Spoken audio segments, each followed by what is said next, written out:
मेरे साथ हैं इस वक्त पाकिस्तान मुस्लिम लीग नून के सीनियर रहनुमा साबक वफाकी वज़ीर दाखिला Ehsan Iqbal sahab. Ahsan sahab, thank you very much ji, very grateful for your time. Ahsan sahab, सबसे पहले वज़ीर आज़म के मावनीन और मशीरों की शहरियत की तफसीलात जारी हो गई हैं।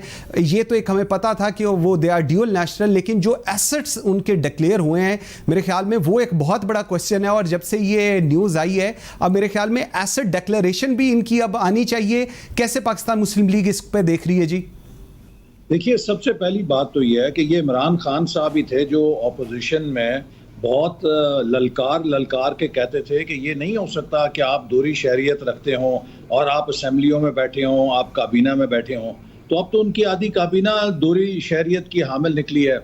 और दूसरे मंसूर बात यह है कि जब आप स्पेशल असिस्टेंट्स को लगाते हैं दोहरी शहरियत पे, ये बड़ा ख़तरनाक काम इसलिए है कि जो वफाकी वजीर है वो तो हल्फ उठाता है, स्पेशल असिस्टेंट किसी किस्म की राजदारी का या पाकिस्तान के आइन से वफादारी का हल्फ नहीं उठाते और उनको लाके काबीना में बिठा दिया जाता है जहाँ पे स्टेट सीक्रेट्स उनके सामने होती हैं। ठीक है। और फिर जैसे आपने कहा कि इनके जो वसाइल आए हैं वो गैर मामूली हैं, और जब हम यहाँ पर हर साल 1-1 रुपए की मेंबर पार्लियामेंट अपनी मनी ट्रेल देता है, हिसाब किताब देता है, तो इनका भी फर्ज है कि ये बताएं कि इनको ये पैसा कहाँ से मिला है, ये इन्होंने जायदादें कैसे बनाई हैं इतनी ज़्यादा यकलख।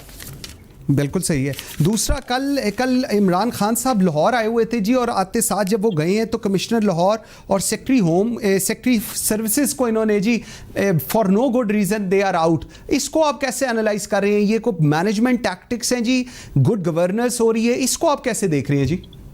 देखिए, ये मैं समझता हूँ कि तबाही की मैनेजमेंट है कि जिसमें आपने अगर पंजाब में देखा होगा कि 5 आईजीज तब्दील हो चुके हैं, 4 चीफ सेक्रेटरीज तब्दील हो चुके हैं, 9 अदद सेक्रेटरी हायर एजुकेशन तब्दील हो चुके हैं, चीफ मिनिस्टर साहब के अपने डिवीज़न में 6 कमिश्नर तब्दील हो चुके हैं, 5 डिप्टी कमिश्नर तब्दील हो चुके हैं। ये तो एक अफसर को थोड़ी सी प्रोटोकॉल ना मिलने के ऊपर उठा के बाहर कर देते हैं। और आप देखिए कि जब 2-2, 3-3 महीने बाद आप अफसरों को बदलेंगे तो किसी अफसर को क्या तहफ़्फ़ुज़ होगा और कैसे वो काम करेगा। तो ये बदतरीन बद इंतज़ामी है जो इस वक्त पंजाब के अंदर हो रही है। और इसीलिए मैंने कल कहा कि मुझे लगता है कि ये इमरान खान साहब पंजाब से कोई बदला ले रहे हैं कि यहाँ पर क्यों मुस्लिम लीग नून को वोट मिलता है। बदतरीन बद इंतज़ामी हम पे मुसल्लत की गई है, बदतरीन गवर्नेंस है, करप्शन जो है वो इस हद पर है कि वो आसमानों को छू रही है। और अगर आप किसी आम शहरी से पूछें, आप तो खुद पीटीआई के नुमाइंदे ये चीख रहे हैं कि पाकिस्तान की तारीख में इतनी करप्शन हमने कभी नहीं देखी थी जितनी आज है। अगर आप पंजाब में आके स्कूलों की हालत देखें, अस्पतालों की हालत देखें, शहरों की हालत देखें, शहर जो है वो गंदगी के ढेर बनते जा रहे हैं जिनको बहुत साफ और शफाफ रखा जाता था मुस्लिम लीग नून के जमाने में। तो हर शोबे के अंदर तबाही और बर्बादी इन्होंने कर दी है। सही। अच्छा एहसन साहब, कल जब आप लाहौर थे तो आप कह रहे थे कि पंजाब बचाओ तहरीक, जिसको लोगों ने फिर एकदम महरूमियों की तरफ लेकर जाने की कोशिश की, ये क्यों पाकिस्तान मुस्लिम लीग क्यों इस पे कह रही है? एक तो आपका व्यू पॉइंट कल भी ये था कि नून का मैंडेट था और इस मैंडेट को चोरी किया गया है, लेकिन इसके अलावा अब तो ये जो गवर्नेंस के इश्यूज आ रहे हैं, बिकॉज हर दफा जब उस्मान बुज़दार पे बात आती है तो आया आईजी पंजाब चेंज हो, चीफ सेक्रेटरी पंजाब चेंज हो या ब्यूरोक्रेसी चेंज हो, but the person Usman Buzdar stays there. देखिए, इससे पहले ये होता था कि पाकिस्तान के छोटे सूबे अपने हकूक़ की आवाज़ बुलंद करते थे और हमेशा पंजाब के खिलाफ बात किया करते थे। अब तो पाकिस्तान का जो बड़ा सूबा है और जो बड़ा भाई था उसका जो इस्तेहसाल पीटीआई के हाथों हो रहा है, जिस तरह की रिमोट कंट्रोल हुकूमत इस्लामाबाद से इमरान खान साहब चला रहे हैं। आप देखिए जिस तरह पंजाब में बल्दियाती इदारों पर डाका डाल के 50,000 अवामी नुमाइंदों को फारिग किया गया, जिस तरीके की जो अभी हमने डिस्कस की गवर्नेंस है जिससे कि तालीम, सेहत, हर शोबे के अंदर तबाही हो चुकी है।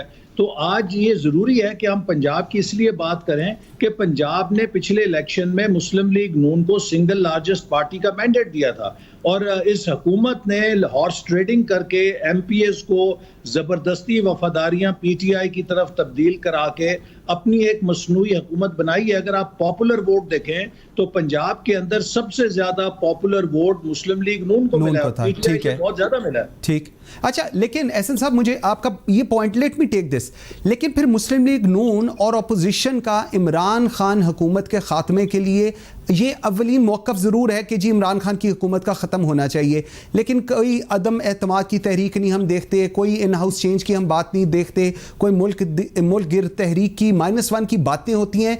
बिज़ाहिर ऐसा फील होता है कि अपोजिशन भी इमरान खान की हुकूमत का ख़ात्मा ख़ुद सिलेक्टर्स पर डाला हुआ है और ख़ुद कुछ नहीं करना चाह रही और उन्हीं से मुतालबा कर रही है। जी देखिए, मुस्लिम लीग नून की हिकमत अमली इब्तिदा से ये थी कि हम कोई ऐसा कदम ना उठाएं जिससे ये नाकाम, नालायक, ना तजुर्बेकार हुकूमत जो है शहीद बन जाए, और इनको एक्सपोज भी करने के लिए एक मुनासिब वक्त देना ज़रूरी है। लेकिन साथ के साथ इनकी जो नाकामियां हैं और इनकी जो नाअहली है उसको उजागर किया जाए और उसकी शिद्दत और हिद्दत में इजाफा किया जाए, और बिल आखिर ये उसी अपनी नाअहली और नाकामी की जो दर्जे हरारत बढ़ेगा उससे पिघल कर ये ज़मीन बोस हो जाएगी। और आप देख रहे हैं कि इस वक्त एक सिर्फ ढांचा खड़ा है, ये हुकूमत ख़त्म हो चुकी है, इसका अखलाकी जवाज़ ख़त्म हो गया है, इसका कारकर्दगी का जवाज़ ख़त्म हो गया है। ये अब एक सिर्फ ढांचा खड़ा है जो कि जब एक गिलास पूरा भर जाता है तो एक कतरा आता है जो उसे छलक देता है, तो ये सिर्फ अब एक छलकने के इंतजार पे है और एक अपनी कुदरती मौत मरेगी। और इनको ये मौका नहीं मिलेगा ये कह सकें कि हमसे ज्यादती की गई, हमें चलने नहीं दिया गया। तो तब्दीली आएगी। जहां तक नो कॉन्फिडेंस की बात है, हम समझते हैं कि जब तक काफ लीग और MQM इस हुकूमत के साथ जुड़े हुए हैं, उन्हें ऑक्सीजन फराहम कर रहे हैं, no confidence is not an option, क्योंकि नंबर्स पूरे नहीं होते। ये काफ लीग और MQM की जिम्मेदारी है कि वो मुल्क की तबाही को देखें और अपने किरदार को देखें, और अगर इन्होंने इसी हुकूमत का इसी तरह साथ दिया तो पाकिस्तान के अवाम ना काफ लीग को माफ़ करेंगे ना MQM को माफ़ करेंगे, चूँकि ये पाकिस्तान की तबाही में बराबर के जिम्मेदार तस्वर होंगे। एहसन साहब, काफ लीग की आपने बात की, MQM की, मुझे जरा काफ लीग की बात करने दीजिएगा। उनको तो ऑलरेडी प्राइम मिनिस्टर कॉर्नर करने की पूरी कोशिश कर रहे हैं। आप लोगों का एक सो कॉल्ड कोई फॉरवर्ड ब्लॉक भी है जिसको वो प्रेशराइज करने की खातिर, ताकि हमारी डिपेंडेंसी जो है काफ लीग पर वो कम से कम हो। ये इस सिचुएशन के अंदर हम देखते हैं चीफ मिनिस्टर उस्मान बुज़दार कहते हैं जी हमारे बड़े अच्छे ताल्लुकात हैं, लेकिन जब भी प्राइम मिनिस्टर आते हैं ही नेवर मीट्स PMLQ लीडरशिप। जी देखिए ना, जब इमरान खान साहब काफ लीग को कॉर्नर कर रहे हैं तो फिर वो कौन सा मुफाद है कि काफ लीग इस इत्तेहाद में शामिल है और बार बार ये ऐलान करती है कि हम हर कीमत पे इस हुकूमत के साथ हैं और इसको धोखा नहीं देंगे, इसको छोड़ेंगे नहीं। अख्तर मैंगल साहब के साथ भी वादे किए गए थे, लेकिन जब वो वादे पूरे नहीं हुए वो हुकूमती इत्तेहाद को छोड़ गए हैं। तो इसीलिए मैंने कहा कि अब ये काफ लीग और MQM की क़यादत का इम्तिहान है कि क्या वो कोई अगर मुफादात हैं जिनकी वजह से हुकूमत में शामिल हैं उनको ज़्यादा अहमियत देते हैं, या मुल्क के मफाद को, मुल्क के मुस्तकबिल को ज़्यादा अहमियत देते हैं, पाकिस्तान के अवाम की जो मुश्किलात हैं उनके हल को ज़्यादा अहमियत देते हैं। अगर वो इसी तरह इनके साथ रहेंगे तो वो बराबर हिस्सेदार होंगे इस तबाही के अंदर। ठीक, अच्छा एहसन साहब, जो मुस्लिम लीग नून के सूबाई असम्बली के अरकान हैं जो उस्मान बुज़दार और इन सबको मिल रहे हैं, इनके ऊपर कोई कार्रवाई होती हमें नज़र नहीं आ रही। मैं सुन रहा था कि कहा जा रहा है कि जी ये जो अरकान हैं ये बुज़दार साहब के साथ फ्लर्ट कर रहे हैं, मतलब ऐसा ही है, flirt, they are just flirting around with Usman Buzdar. मैं समझता हूँ, मैं बहसियत सेक्रेटरी जनरल ये कहना चाहता हूँ कि ये लोग, जो 5 लोग जिन्होंने डिसिप्लिन की खिलाफ वर्जी की है, ये वही हैं जो 1.5 साल पहले बनी गाला में मिले थे। इसके बाद हुकूमत ने सिर तोड़ कोशिश की है, उनको आधा MPA भी नहीं मिल सका।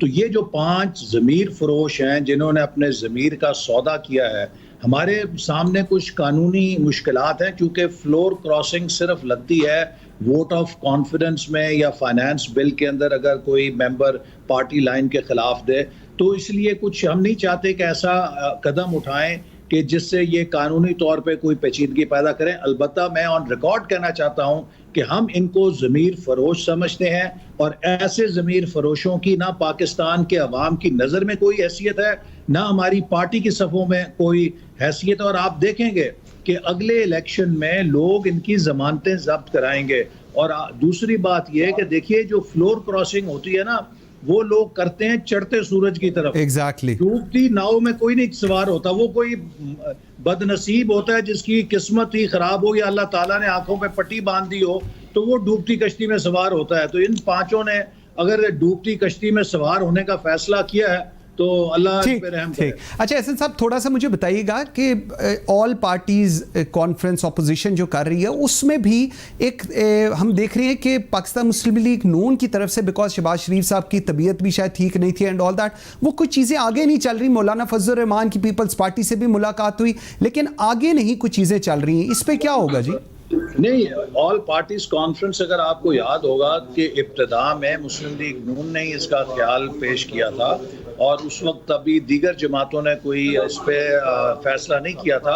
और मैं खुद मौलाना फजल रहमान साहब से मिला था और मैंने उन्हें तजवीज़ दी थी कि एक ऑल पार्टीज कॉन्फ्रेंस होनी चाहिए और आप भी इसके लिए अपना किरदार अदा करें। मुस्लिम लीग नून ने हमेशा इस चीज़ को चैम्पियन किया है कि तमाम अपोजिशन को मिलकर चलना चाहिए, हमारी कुव्वत इकट्ठी होनी चाहिए और इसके हवाले से हमारी मुशावरत जारी है। चूंकि हम ये भी समझते हैं कि ऑल पार्टीज कॉन्फ्रेंस महज हो जाना अहम नहीं है, ये ज्यादा अहम होगा कि इस मौके पर हम क्या फैसले करें और हम कोई मायूस ना करें लोगों को। ठीक। अच्छा एक और चीज़ बताइएगा कि ये जो खबरें आजकल आ रही हैं कि हुकूमत और जो इक़्तिदार के मराकज़ हैं वो पार्लिमानी निज़ाम की जगह सदारती निज़ाम लाना चाह रही हैं, और इसको आप कैसे एनालाइज कर रहे हैं जी?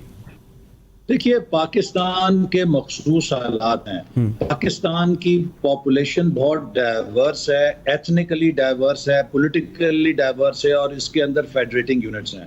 माजी में हमने 1 यूनिट बनाया, उसे ख़त्म करना पड़ा। माजी में 35 साल सदारती निज़ाम चला है और उस सदारती निज़ाम से इस मुल्क का वफाक मजबूत नहीं हुआ, कमज़ोर हुआ है। मशरक़ी पाकिस्तान अगर हमसे अलहदा हुआ है तो उसके बीज अयूब खान के सदारती निज़ाम में बीजे गए थे जब मशरक़ी पाकिस्तान को उसमें कोई हैसियत हासिल नहीं थी। इसी तरह जब भी मार्शल लॉ के ज़रिए सदारती निज़ाम आया है, छोटे सूबों का वफाक से ताल्लुक कमज़ोर हुआ है। ये तजुर्बे इतने किए जा चुके हैं, मैं समझता हूँ कि अगर 72 साल बाद भी कोई ये बहस खड़ी करता है तो वो पाकिस्तान का बदख़्वाह है, वो पाकिस्तान का दोस्त नहीं है। पाकिस्तान को चलाने का एक ही रास्ता है, वो आईने पाकिस्तान है जो वफाकी पार्लिमानी तर्ज हुकूमत को इस मुल्क के लिए मुनासिब तसव्वुर करता है। मसला ये है कि हमने इस मुल्क को आइन के मुताबिक चलने नहीं दिया।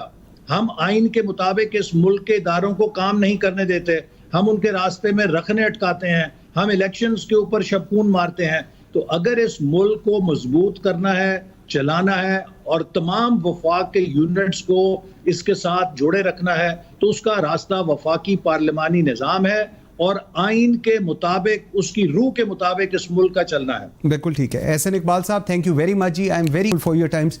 व्यूअर, यहाँ पर लेते हैं एक छोटी सी ब्रेक और जिस वक्त